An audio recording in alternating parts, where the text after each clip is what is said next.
Hey everyone, this is Yi with Casa Dreams, and welcome back to another episode. Today, I'm going to talk about why winning every deal isn't always the key to success. I'm going to use one of my recent deals that I pulled the plug on. We were in contract talks, we were negotiating, and my wife and I, as we were discussing the projects that we have coming up, and the funding needs, and even though as good of a deal as this recent one, we had to pull the plug on that. The main reason we pull the plug on that contract is so that we don't put ourselves at risk just to make $30, $40, $50,000 with a quick flip. And we didn't want to put ourselves at that because we always assess that worst case, if everything goes wrong and nothing goes to plan as we thought, are we going to have the funds to cover that, to take care of that, to get us by for the next 2 to 3 months to 4 months? And we couldn't answer that question. So that is one of the main reasons why we pulled the plug on this project. So before I go any further, if you haven't already, subscribe down below, leave a comment, hit the notification bell, and share so that others can take advantage of our tips and tricks and our mistakes on our real estate and entrepreneurship journey. Let's take a quick tour of the property and what it looks like so you can get an idea of why it was so enticing and why it pulled us in to making that deal, almost making that deal and almost making a crucial mistake financially. So you can see this is the neighborhood right here. I mean, this house is really nice. It's been renovated, this house next to it. And then as you can see, we're panning around the neighborhood. This is on a cul-de-sac and it's super nice. A lot of the houses are well kept. It's a great neighborhood. It's about 1.2 miles from downtown Bentonville. And here is the property. It is like a dark green with cedar accents all around. Aside from the concrete driveway that needs to get fixed. Other than that, everything is new about the house. New roof that was put in back in 2018. All new windows, new siding, and new paint and everything. So that makes it very attractive.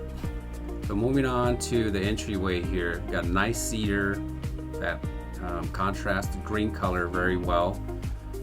Very wide hallway, I believe it's more than 36 inches. Hardwares are nice, they're updated. Doors are very updated design.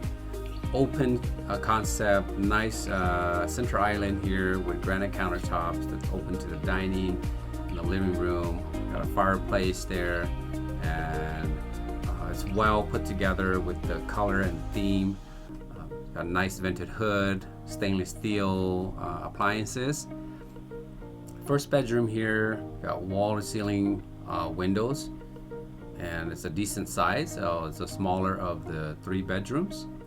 Got a bathroom to the right there where I forgot to check in there because he had a dog locked in there. And so here's a master bedroom, good sized closet, and nice, big windows. The master bath is pretty nice. It comes with that TV and the armoire. Now floor is done on this, hardwares are done, they all match, so it's a great bedroom. And then here is the second bedroom. Got great big closet, and it's a decent size. So let's go on to the outside. But before that, updated kitchen cabinets. It's got glass covers on some of the cabinets. They're updated, good hardware, a wine cooler, and a stackable washer and dryer to save space. And also the door closes, so it's hidden. It's not just out there in plain sight. Nice back door with floor to ceiling glass that brings in a lot of natural light. You can see the backyard here. The good thing about this property is you can build a mother-in-law suite as an addition, or another building on the land. See back here, the yard is pretty big, so you can build a driveway right through and put a garage on the bottom, and then have a mother-in-law suite with a 2-bedroom or 2-bath. 2-bedroom, 1-bath, or 1-bedroom, 1-bath, whichever it is, and that should bring additional income as well. So as you can see, that's why we were so excited about this property, because of the potential. Before we dive into the numbers, I want to share some background information on this deal.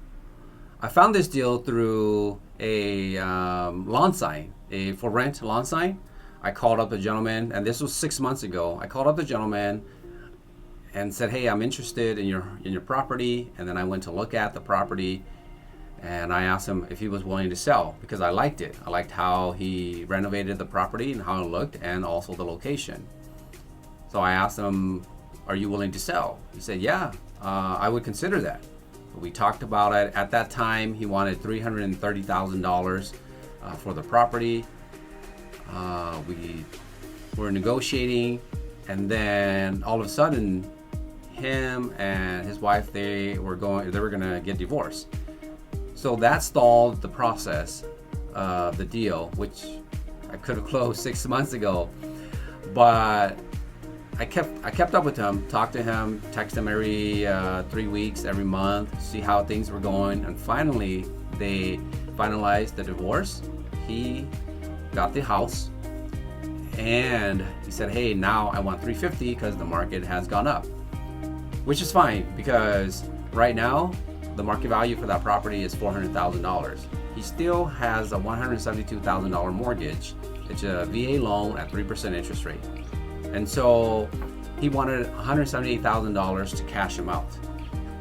And that was fine, because I ran the numbers. We were still going to get 6-7-ish cash on cash return if we were to cash him out.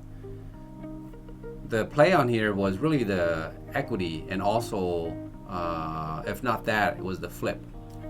We were going to flip it for $399, and it also included fully furnished. And so that was the original deal that we talked about. But here's where it went wrong. The owner kind of went back on our original discussion and agreement was he was going to leave all the furniture. So now he wanted an additional fee for those furnitures. And he said he was only willing to do 3 years on that carry for that subject to.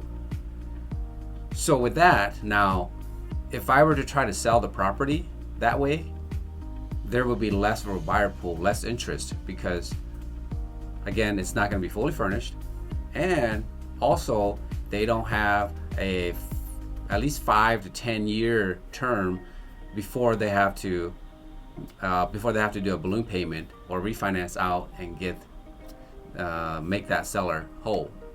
So that's going to be a risk. And to us, that was not enticing enough for us to go through that deal, because all the stars weren't aligned. It's not a home run. It's not even a third base deal. It's probably more like a second base-ish. Now, if we had a lot of capital and a lot of additional funds waiting, like another $200,000-$300,000 just sitting around, yeah, absolutely, we would do this deal. So if you have any thoughts or any ideas on how we could have done this deal differently, because we don't know everything, and that was the extent of our knowledge, and we thought what was best for us. If you have a different idea, a different deal structure, please leave it in the comment below, or any questions, put it in the comment below. We'll try to respond and also learn from all of you as well. Until then, I'll see you in the next episode. Thanks for joining in.